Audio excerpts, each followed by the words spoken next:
ಭಾಗದ ಜನರ ಬದುಕನ್ನು ಹಸನು ಮಾಡಲಿಕ್ಕೆ ಬೇಕಾದಂಥ ಯೋಚನೆಗಳು ಬರಬೇಕು. ಇಂಥ 2-3 ವಿಚಾರ ಬರ್ತವೆ ಸರ್. ನಾನೇ ಅನೇಕ ಹುಡುಗರು ಮಾತಾಡ್ಸಿದ್ದೀನಿ. ಏನಪ್ಪ ನಿಂದು ಯಾವುದಪ್ಪ ಊರು ಅಂತ ಕೇಳ್ತೀನಿ. ಆಟೋಲ್ಲಿ ಹೋಗ್ಬೇಕಾರೋ ಕ್ಯಾಬಲ್ಲಿ ಹೋಗ್ಬೇಕಾರೋ ಕೇಳಿದ್ದೀನಿ. ಮಂಡ್ಯ ಸರ್ ಅಂತಾರೆ. ಏನು ರಯ್ಯ ಮಂಡ್ಯ ಅಂತ ಇಲ್ಲೇನು ರಯ್ಯ ಮಾಡ್ತಿದ್ದೀರಿ ಅಂತ ಕೇಳಿದ್ದೀನಿ ನಾನು, ಫ್ರಾಂಕ್ಲಿ ಸ್ಪೀಕಿಂಗ್. ಹೌದು, ಯಾರು ಮಾಡ್ತೀರಪ್ಪ ಮಂಡ್ಯದಲ್ಲಿ? ಕಬ್ಬನ ಗದ್ದೆ. ಯಾರು ನೋಡ್ಕೋತಾವ್ರಪ್ಪ ಅಂತ. ಕಬ್ಬನ ಗದ್ದೆ ತಾನೆ. ಅಪ್ಪ ನೋಡ್ಕೋತಾವ್ರು ಸರ್. ಎಷ್ಟಪ್ಪ ಅಪ್ಪನಿಗೆ ವಯಸ್ಸು? 60-65 ಆಯಿತು ಸರ್. ಮತ್ತೆ ಇನ್ನೊಬ್ಬ ಅಣ್ಣ ಇದ್ದಾನೆ ಸರ್ ಅಲ್ಲಿ ಊರಲ್ಲಿ, ಒಬ್ಬ ಅಣ್ಣ ಇದ್ದಾನೆ. ನೀನು ಯಾಕಪ್ಪ ಇಲ್ಲಿ ಬಂದೆ ಅಂದರೆ, ಯಾರು ಮಾಡ್ತಾರೆ ಸರ್ ಅವೆಲ್ಲ? ಅವೆಲ್ಲ ಯಾರು ಮಾಡ್ತಾರೆ? ಅಪ್ಪ ಅಮ್ಮ ಮಾಡ್ಕೋತಾರೆ ಸರ್. ಮತ್ತೆ ಅದು ಏನಯ್ಯ, ಎಷ್ಟು ಎಕರೆ ಜಮೀನು ಇದೆಯಪ್ಪ ಅಂದರೆ 18 ಎಕರೆ ಅಂದ ಸರ್ ಒಂದು ಹುಡುಗ. 18 ಎಕರೆ ಜಮೀನು ಸರ್, ಮಂಡ್ಯದ ಹುಡುಗ. ಇಲ್ಲಿ ಯಾಕಪ್ಪ ಬಂದು ನಾನು ಕ್ಯಾಬ್ ಓಡಿಸ್ತಾ ಇದ್ದೀನಿ.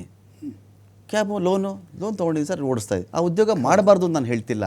ನಾವು ಕೃಷಿ ಕ್ಷೇತ್ರವನ್ನು ಜೀವನೋಪಾಯ ಕ್ಷೇತ್ರವನ್ನು ಮಾಡ್ತಾ ಇದ್ದೀವಿ ವಿನಃ ಆಕರ್ಷಕ ಮಾಡ್ತಾ ಇಲ್ಲ, ಲಾಭದಾಯಕ ಮಾಡ್ತಾ ಇಲ್ಲ.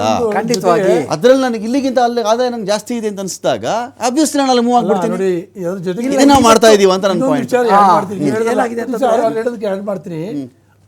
ಇದು ರಾಯಚೂರು ಪಕ್ಕ ಯಾವುದೋ ಜಿಲ್ಲೆ ತಾಲೂಕಲ್ಲಿ ಅಪ್ಪ 1 ವರ್ಷ ಕಷ್ಟಪಟ್ಟು ಹತ್ತಿ ಬೆಳೀತಾನೆ.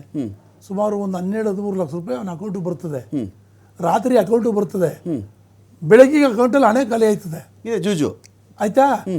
ಏನಾಯ್ತು ಅಂದರೆ ಮಗ ಅದಕ್ಕೂ ಜಾಸ್ತಿ ಸಾಲ ಮಾಡಿದ್ದಂತೆ. ಸಾಲಕ್ಕೆಲ್ಲ ಕೊಟ್ಬಿಟ್ಟು ಆ ದುಡ್ಡು ಖಾಲಿ ಮಾಡಿಬಿಟ್ಟು ಸೂಸೈಡ್ ಮಾಡ್ಕೊಂಡು ಸುತ್ತೈತಾನೆ. ಸಾಲನೂ ಕೊಟ್ಟುಬಿಟ್ಟು ನೋಡಿ, ಅಪ್ಪನ 1 ವರ್ಷ ಕಷ್ಟಪಟ್ಟೋದು ವ್ಯರ್ಥ 1 ನಿಮಿಷದಲ್ಲಿ ಮುಗಿದೋಯ್ತು, ಅವ್ನ ಬಾಡಿನೂ ಹೋಯ್ತು. ಈ ಥರ ಅತಿರೇಕದ ಘಟನೆಗಳು ನೋಡ್ತಾ ಇದ್ರೆ ನಮ್ಗೆ ಏನಿಸ್ತದೆ? ಆಗುತ್ತೆ. ಅದು ಕಾರಣ ಬಂದ್ಬಿಟ್ಟು ನೀವು ಫಸ್ಟ್ ಹೇಳಿದ್ರಲ್ಲ ಎಜುಕೇಷನ್ ಅಂತ ಹೇಳ್ಬಿಟ್ಟು. ಓಕೆ, ಹಳೆ ಕಾಲದಲ್ಲಿ ನಮಗೆ ವಿದ್ಯಾಭ್ಯಾಸ ಇದ್ದಿದ್ದೇ ಪಟ್ಟಣಗಳಲ್ಲಿ, ಗ್ರಾಮಗಳಲ್ಲಿ ಸರಿಯಾಗಿ ಇರಲಿಲ್ಲ. ಒಂದು ಗ್ರಾಮಸ್ಥರಿಗೆ ಬಂದುಬಿಟ್ಟು ವಿದ್ಯಾಭ್ಯಾಸ ಕಡಿಮೆ ಇತ್ತು, ಅವರು ಕೃಷಿ ಮೇಲೆ ಅವಲಂಬನೆ ಇದ್ದರು. ಇವಾಗ ಏನಾಗೋಯ್ತು, ಗ್ರಾಮಗಳಲ್ಲಿನೂ ಪಾಠಶಾಲೆಗಳು ಬರಬೇಕು, ಅವರು ಓದಬೇಕು, ಅವರು ಕಲಿಬೇಕು. ಆವತ್ತಿದ್ದ ಒಂದು ಪರಿಸ್ಥಿತಿಗೆ ಬದಲಾವಣೆ ಅಂತ ತಂದಿದ್ದು, ಅದರ ಎಫೆಕ್ಟು ಇವಾಗ ಆಗ್ತಾಯಿದೆ. ಓಕೆ, ಅವರೆಲ್ಲ ಓದಿದ ಮೇಲೆ ಎಲ್ರಿಗೂ ವೈಟ್ ಕಾಲರ್, ಬಿಳಿ ಆ ಕೆಲಸ ಬೇಕು. ಗದ್ದೆನಲ್ಲಿ ಹೋದರೆ ಕೈ ಕೆಸರಾದರೆ ಬಾಯಿ ಮೊಸರಾಗುತ್ತೆ ಅನ್ನೋದು ಅವರು ಮರ್ತು ಬಿಟ್ಟಿದ್ದಾರೆ.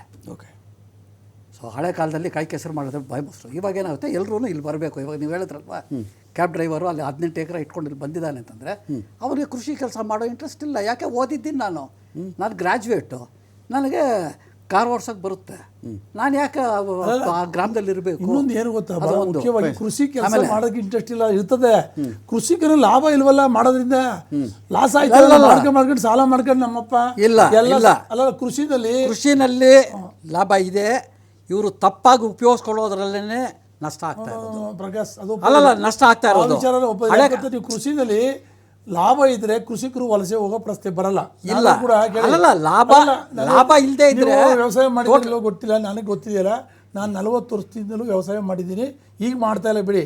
ನಾನು ಕಣ್ಣಾರೆ ಕೊಂಡಿರೋದು, ನಾನು ಅನುಭವಿಸಿರ್ತಕ್ಕಂಥ ವಿಚಾರ. ಕೃಷಿಕರ ಬದುಕು ಹಸನಾಗಿಲ್ಲ. ಅದಕ್ಕೆ ಕಾರಣಗಳಿದೆ. ದಾರಿ ತಪ್ಪೋದು ಬೇರೆ ವಿಚಾರ.